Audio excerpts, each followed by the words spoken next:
July 23, 1942. Hickam Field, Hawaii, 3 a.m. Technical Sergeant Joe Sarnofsky knelt in the belly of a B-17 Flying Fortress with only a flashlight for company and 7 separate Army Air Forces regulations stacked against him. The tanker he was cutting into was due to deploy to the South Pacific in 18 hours.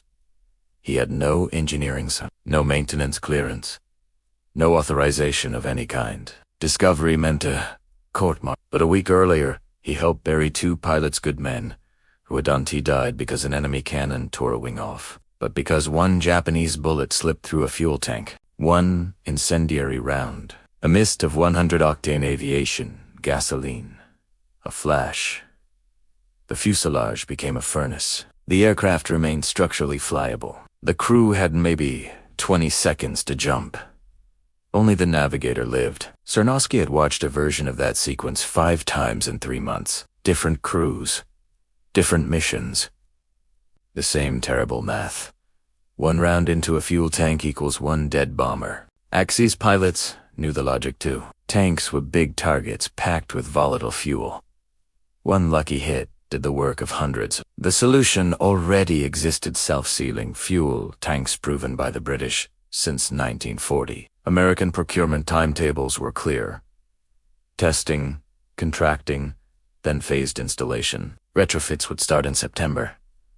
The war refused to wait. Neither would Joe. In a supply shed, materials sat awaiting authorization. 3 hours earlier, he had liberated them. Vulcanized rubber sheets, treated fabrics, and fuel-resistant adhesives. He'd studied British layouts and understood the principle: layered rubber that swells on contact with gasoline, squeezing bullet pads shut within seconds. This would not be factory. He was lining existing tanks, never meant for retrofits, shaping rubber by hand in a space better suited to a contortionist than a mechanic. By sunrise, 3 tanks in that bomber were fully lined. The aircraft would carry marginally less fuel, but its crew's odds of survival had just transformed. The maintenance officer found out. The paperwork moved faster than any bomber. Unauthorized modification of a military aircraft, misappropriation of government materials, violation of maintenance protocols, hearing date Huli, 28. What happened next? Canceled the proceedings. On July 26, the very bomber Sarnofsky modified returned from a run over Rabaul with 14 bullet strikes in its tanks. The crew watched fuel spray for moments at each impact, then stop as the liner took over. They flew 300 miles home on tanks that would have been a death sentence a week earlier. Charges were dropped. The same officer who filed them recommended a commendation. Within 2 weeks, Hickam Field put Sarnofsky in charge of teams retrofitting every bomber on the base. Within 2 months, his flashlight methods were formalized into official retrofit procedures. Within 6 months, self-sealing tanks became mandatory on American combat aircraft. Survival statistics began telling the story, decisively. Revolutionary. Aviation had known since World War I that fuel systems were flying fuse boxers. The interwar years, obsessed with speed and range, accepted the risk. Tanks were designed to cram maximum fuel into minimum space. The fact that they turned aircraft into bombs with wings was considered an unfortunate but tolerable trade-off. The Spanish Civil War 1936-1939 confirmed the nightmare: incendiary rounds against unprotected tanks ended fights in seconds. Yet most nations deferred hard fixes. Britain, staring down invasion in 1939, didn't blink. The RF adopted the layered rubber concept, much of it rooted in American chemistry of the 1920s. The results were blunt. Aircraft with self-sealing tanks came back. The U.S. took notes and filed them. Testing in 1940, contracts in 1941, installations scheduled in 1942. But schedules do not intercept bullets. Early Pacific data were harsh. Roughly 40% of American aircraft lost in combat were lost to fuel system fires, not structural failure. B-17s could limp on one engine, fly with half a wing shredded, and land with tails chewed to lace. One unsealed tank puncture ended everything. Fighters were worse. The P-40 Warhawk carried tanks directly behind the pilot. A single hit could turn the cockpit into a crematorium. Pilots flew with a fatalistic mantra. You kept going until something important got hit. Usually the tank, usually fatal. Where protection existed, the difference was visceral. U.S. Navy F-4F Wildcats with sealed tanks took hits, leaked briefly, then kept flying. Pilots returned home with perforated tanks and enough fuel left to land. Sarnowski's unauthorized fix became the catalyst. It proved what memos and lab tests couldn't. Field retrofits are possible, practical, and indispensable. One surviving bomber forced the bureaucracy to acknowledge urgency. Self-sealing systems were a chemistry tightrope. Layers, outer aluminum for structure, untreated rubber for flex, a vulcanized fuel-reactive layer that swelled 5 to 10 seconds after contact with gasoline. Choking holes shut, an inner fuel-resistant fabric to prevent long-term degradation. Weight mattered. About 8 pounds per 10 gallons protected. On a B-17s, approximately 2,700 gallons. Protection added approximately 2,160 pounds. That meant a modest hit to range or bomb load in exchange for a massive boost to survivability, a trade any crew would make. The real hurdle wasn't science, it was installation. Factory fit during production was straightforward. Field retrofits was surgery in a parking lot messy. Cramped, crucial. Sarnowski's proof knocked over the first domino. Material command engineers arrived, documented his process, refined it, and standardized the field timeline. 48 to 72 hours per aircraft. In 3 weeks, the experiment became policy. By September 1942, retrofit lines ran around the clock in both the Pacific and Europe. Supply chains strained to deliver rubber liners, adhesives, and tools to every airbase. The scale was enormous. The results were immediate. By December 1942, roughly 60% of U.S. combat aircraft had self-sealing tanks. By June 1943, over 90%. The statistical shift was dramatic. Fuel fires fell from approximately 40% of combat losses in early 42 to 8%. In early 43, thousands of lives, thousands of airframes. Production surged to meet it. By mid-1943, U.S. Rubber and Goodyear could equip 2,000 aircraft per month. By mid-1944, 5,000 per month. Total wartime output topped 150,000 complete systems. Cost, about $800 per B-17 set. 1% of the bomber's price. $300, $400 for fighters. A bargain when one saved aircraft might be $80,000 of metal and millions in training, experience, and ordnance, never mind human lives. Luftwaffe pilots complained in late 1942 debriefs. Bombers hid in the tanks no longer burned. Japanese fighter leaders observed that P-38s and later U.S. types shrugged off what used to be killing passes. Axis tactics shifted toward cockpits and engines harder. Smaller targets demanding more precision. Incendiary machine gun rounds gave way to explosive cannon shells. These tore metal, but ignited fewer catastrophic fires. More U.S. aircraft came home. Fewer died in flames. Confidence is a weapon. Knowing a hit didn't automatically mean cremation changed the way Americans flew. Pilots pressed attacks they might once have aborted. A P-38 pilot over Rabaul in November 1942 logged 7 hits, 4 through tanks. He watched, spray for a breathless second, then silence. He flew 240 miles home. Self-sealing tanks saved my life. I should be dead, his report read. In March 1943, a B-2 limped back from Germany with 23 holes, 6 in tanks, every one sealed within seconds. The crew chief pointed at stained but dry patches and told the pilot flatly. Before this, he'd have exploded over Germany. Now you landed. The Pacific punished rubber. Heat and humidity accelerated degradation. Tropical fuel contamination could slow the swelling reaction. Engineers formulated tropical-rated compounds that held up in steam bath conditions. Maintenance doctrine matured. Self-sealing liners had finite life. Inspections every 100 flight hours. Relining if swelling performance declined. Training exploded. By 1944, every major airbase had specialists in fuel system protection, many taught by men who learned the hard way, including the greatest benefit extendeth past single sorties. Crews who lived through their first missions became veterans Veterans survived and killed at far higher rates. Every saved crew trained replacements, multiplying effectiveness. Enemy accounts acknowledged the gap. Captured Luftwaffe pilots admitted, "We hit the tanks. They do not burn." Japanese ace Saburo Sakai later wrote of the sudden American resilience spray visible. Fire absent, kills denied. The contrast was brutal. German designs seldom carried self-sealing protection. Japanese fighters prioritized range and agility, often flying without armor or sealing. The Flying Lighter's nickname was earned. As American aircraft hardened and American pilots survived long enough to learn, attrition hollowed Axis experience. The story of the Hickam mechanic who gambled his career to save strangers spread through maintenance tents like scripture. Sarnowski himself shrugged off myth.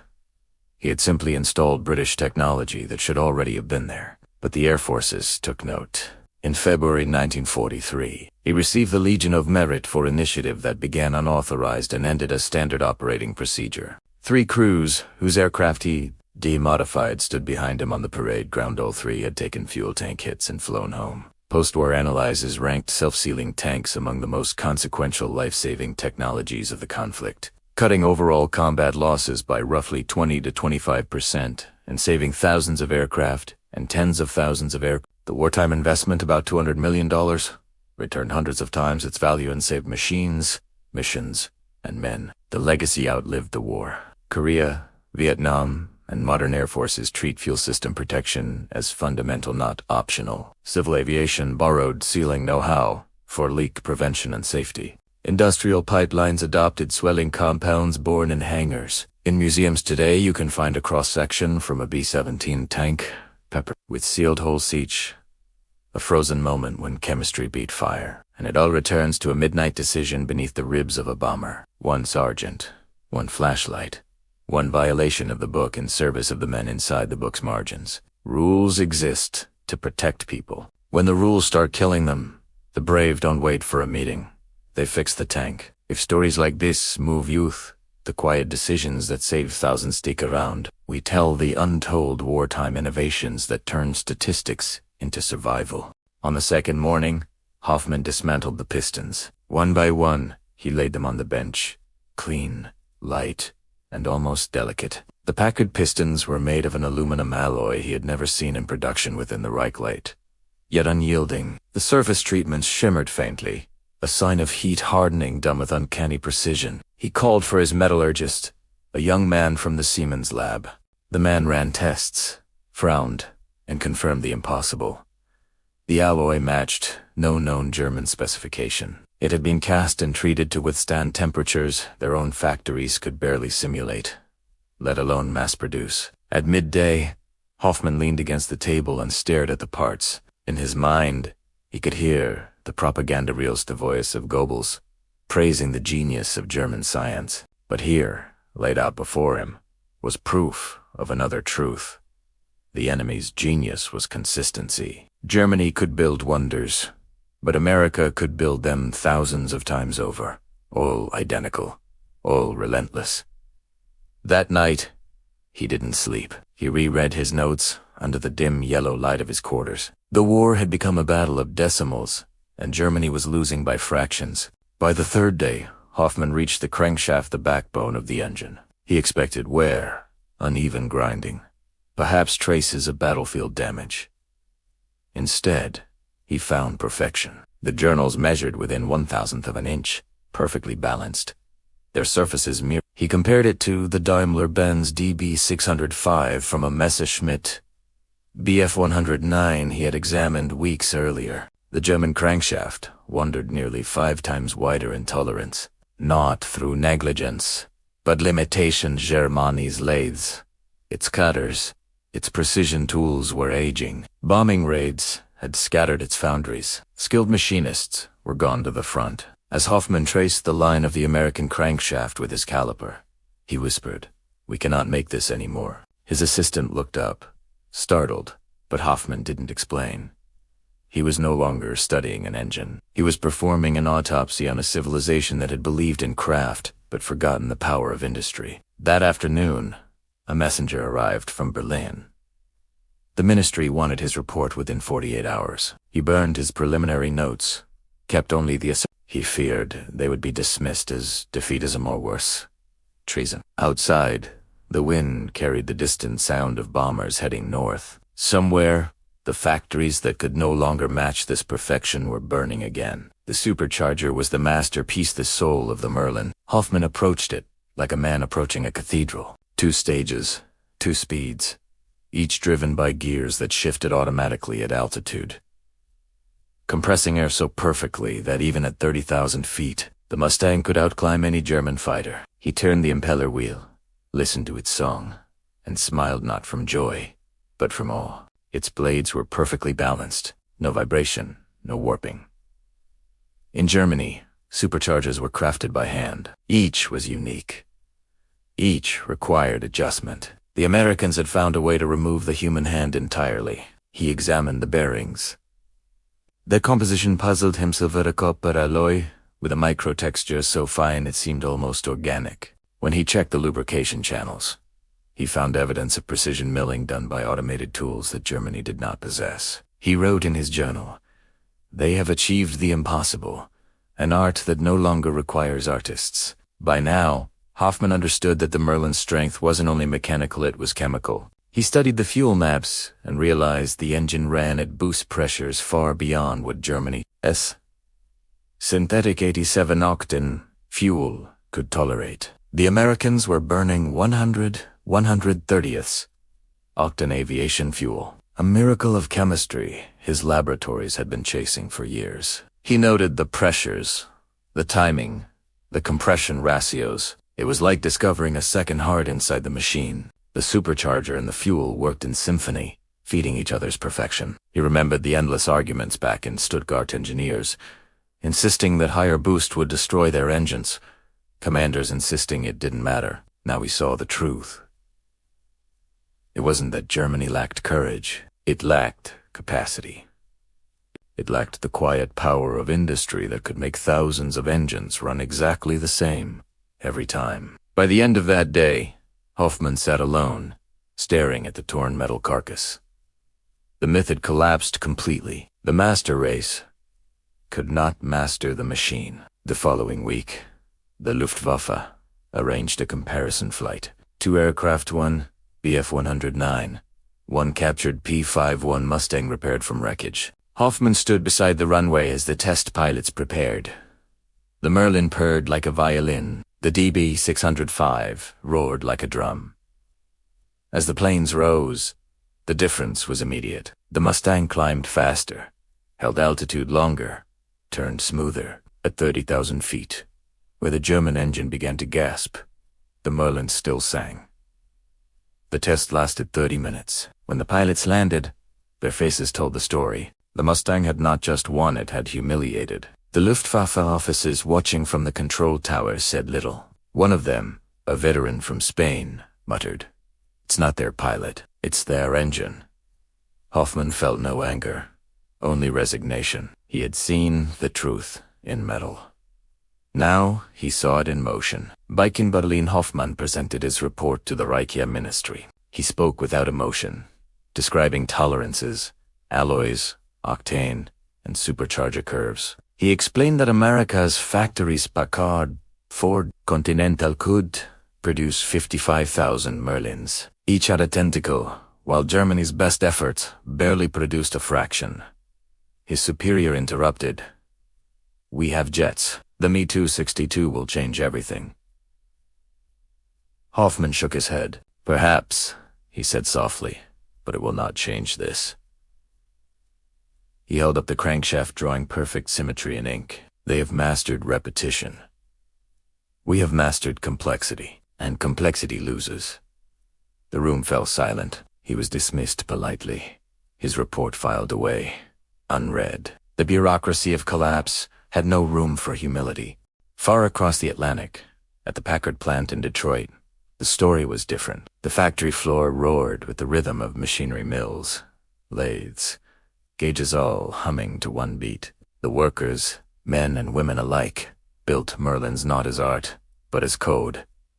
Each tolerance was written, each inspection logged. The Rolls-Royce blueprints had once said, "Fit to run smoothly." Packard engineers had crossed it out, replacing it with number 0.001 inches.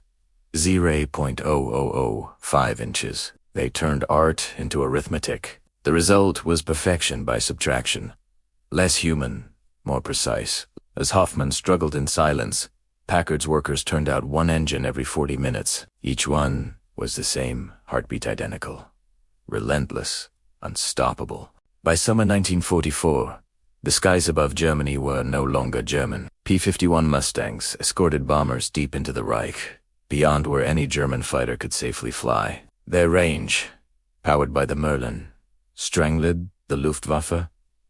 Fuel plants burned, rail lines shattered, airfields emptied. Every raid drained not just fuel, but hope.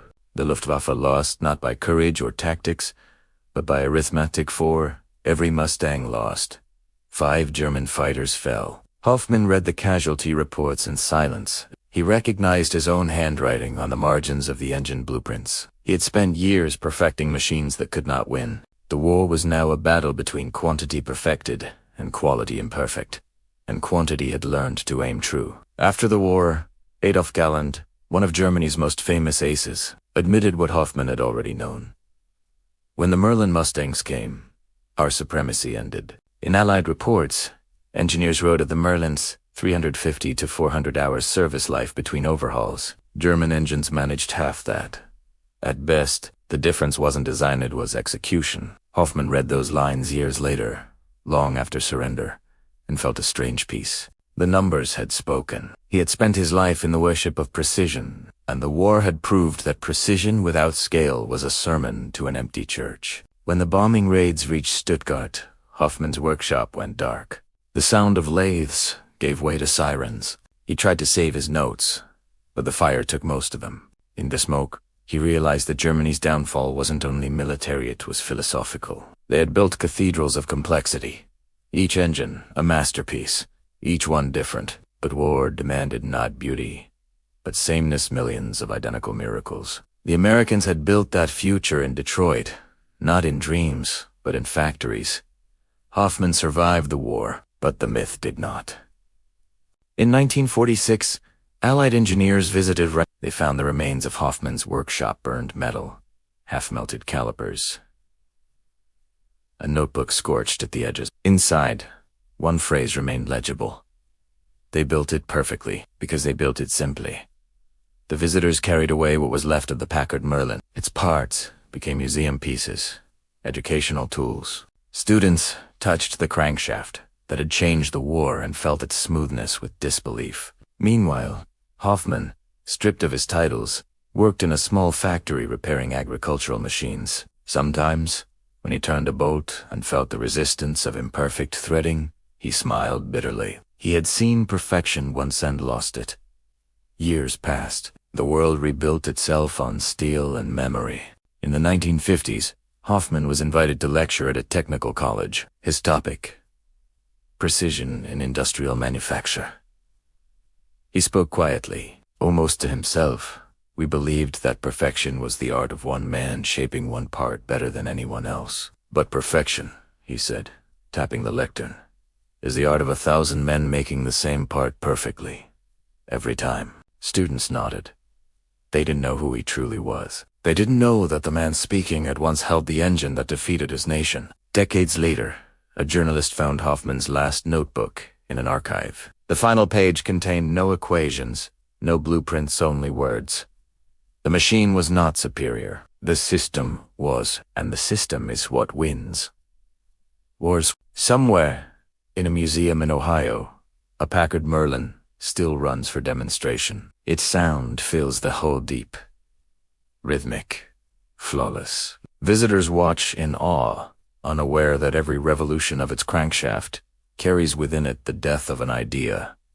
The genius alone can defeat production. That talent alone can triumph over discipline. In that engine hum lies the truth Hoffman discovered in 1944, that the arsenal of democracy did just make more it may be there. And when the sound fades, When silence returns, the air still seems to vibrate faintly, as if the ghosts of Rechlin's engineers are listening, hearing not defeat, but understanding. The myth of superiority had died, but the lesson it left behind still lives in every machine that works as intended, in every engine that never fails, in every simple thing done perfectly. Because sometimes history doesn't change through genius, it changes through consistency, and that, Hoffman realized too late, was the sound of victory.